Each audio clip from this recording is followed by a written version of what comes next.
नमस्कार दोस्तों। मूर्खस्य पंचचिह्नानि गर्वो दुर्वचनम तथा क्रोधश्च दृढ़वादश्च परवाक्यश्व नारदः। 5 प्रकार के लक्षण जो परम मूर्ख के बताए जाते हैं। ऐसे लक्षण को अगर आप किसी व्यक्ति में देखते हैं तो वहाँ से चले जाना, वहाँ से गमन करना ही आपके लिए अच्छा होता है। तो ये कौन से ऐसे 5 लक्षण हैं, क्या आप में भी वो है? अगर है तो तुरंत उसको दूर करें। और अगर आपके कोई इष्ट मित्र हैं, कोई नज़दीकी हैं, उनमें वो गुण हैं तो उनको भी समझाएं कि ये गुण मूर्खों के हैं। इन गुणों को अपने अंदर रखना अच्छी बात नहीं है। लोग इससे मूर्ख समझेंगे और उनके जीवन में उनकी बुराई होगी, उनकी निंदा होगी, उनका अपमान होगा इन चीज़ों से। तो वो कौन से 5 लक्षण हैं, आइए उसकी बात करते हैं। तो मूर्ख की 5 निशानियाँ। 5 निशानी में सबसे पहला निशानी जो है वो है अहंकार, व्यर्थ का अहंकार। आप कौन हैं?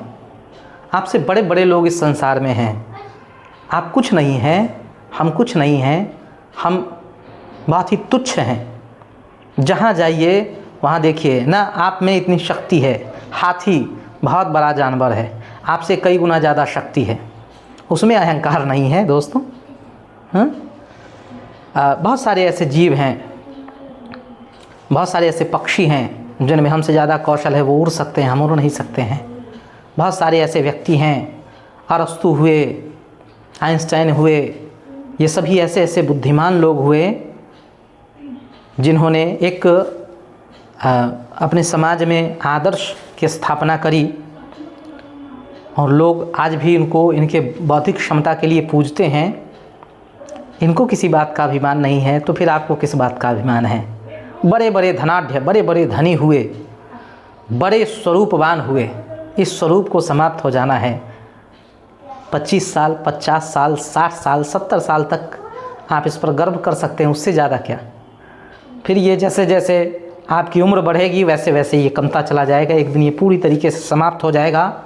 और वो भी नहीं तो समय का चक्र ऐसा होता है कि कब किसको क्या हो जाए और ये स्वरूप और ये शरीर कहाँ चला जाए, इसका कोई ठिकाना नहीं है। तो अहंकार किस बात का? तो इसलिए ये जो बुरे लक्षण हैं, एक बड़ा ही दोषयुक्त लक्षण है अहंकार, इसको दूर करके रखिए। अगर अहंकार से आप दूरी बना के रखते हैं तो आपका विकास, आपका कल्याण निश्चित है। दोस्तों, दूसरा है कटु वचन। किसी भी व्यक्ति के लिए हमको कटु वचन नहीं बोलना चाहिए। कोई भी व्यक्ति हो, कोई कुछ मांगने आया हो, कोई कुछ उम्मीद लेके हमारे पास आया हो, हम कहीं जा रहे हों, किसी सफ़र में हों, अपने परिवारजनों से, अपने इष्ट मित्रों से, किसी से भी कटु नहीं बोलना चाहिए। क्योंकि जो आप बोलते हैं तो उससे आपकी बौद्धिक क्षमता, उससे आपकी बुद्धिमानी देखी जाती है, उससे आपका व्यक्तित्व देखा जाता है। आपकी बोली दर्शाती है कि आप किस प्रकार के व्यक्ति हैं। जब आप कटु वचन बोलते हैं तो लोग आपको उसी प्रकार के लोग समझते हैं कि आप कटु बोलने वाले, कटु स्वभाव के हैं, और ये आपके लिए काफ़ी निंदा का कारक होता है। इसलिए हमको किसी से भी कटु नहीं बोलना चाहिए, किसी का भी दिल दुखाना नहीं चाहिए। तीसरी है बिना कारण क्रोध करना। दोस्तों, भगवान श्री कृष्ण ने एक बार अपने बड़े भाई बलराम जी को कहा था कि भैया, किसी पर भी क्रोध करना अपने शरीर के समस्त ऊर्जा को एक बार में उस व्यक्ति पर झोंक देने के बराबर है। अपने समस्त ऊर्जा को उस व्यक्ति पर नाश कर देने के बराबर है। क्या वो व्यक्ति हमारी इस ऊर्जा के लायक है भी या नहीं? तो आप समझिए कि आप अगर किसी पर बिना कारण क्रोध करते हैं, क्या वो कारण, क्या वो तथ्य, क्या वो बात आपके क्रोध के लायक है?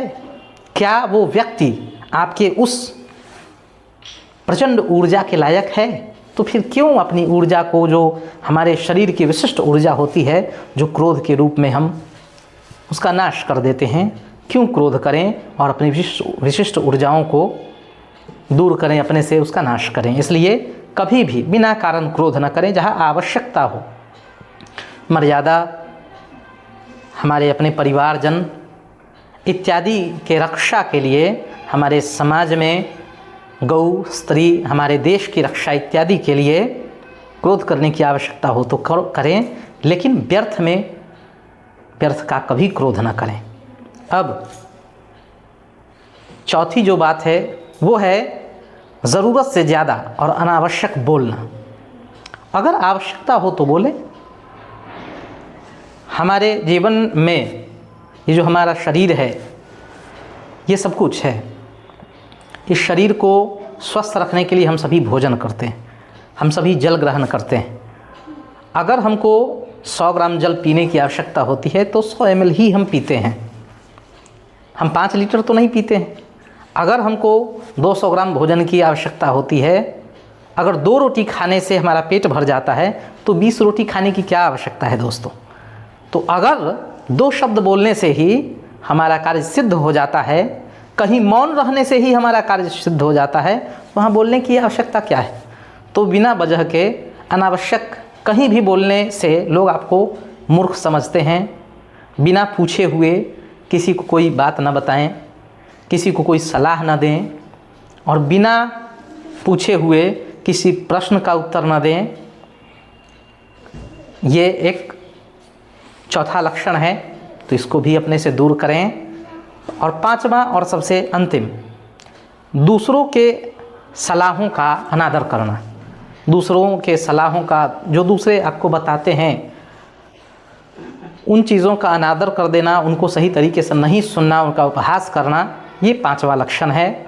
अगर कोई व्यक्ति ये समझता है कि आप उसके अपने हैं तो वो आपको सलाह देता है, ठीक है। अगर आप उसकी सलाह को नहीं स्वीकार करते हैं तो उसको सुन के भूल जाइए, लेकिन उसके सलाह का अपमान करना, उसकी बातों को काटना या उस पर तर्क वितर्क करना, ये उनका अपमान होता है। तो इसलिए प्रयास करें कि ऐसा न करें।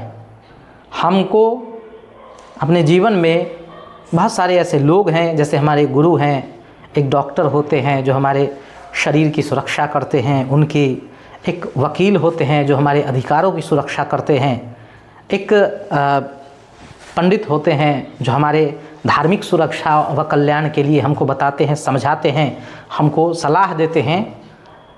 उन सभी के सलाहों को हमको मानना चाहिए, समझना चाहिए। सबसे पहले सुनने की आवश्यकता है, उसको समझने की आवश्यकता है। अगर वो हमारे जीवन के लिए कल्याणकारी है, हितकारी है, तो ठीक है, हम उसको मानेंगे, उसको हम फॉलो करेंगे। अगर नहीं है तो फिर उसको सुनेंगे और भूल जाएंगे, लेकिन किसी को उसके लिए उपहास किसी का नहीं उड़ाएंगे। किसी के बातों को काटना, उसका अनादर करना, ये अच्छी बात नहीं है। तो ये 5 लक्षण मूर्खों के हैं। इन लक्षणों से दूर रहें और बुद्धिमान बने। फिर मिलते हैं अगले वीडियो में, तब तक के लिए धन्यवाद।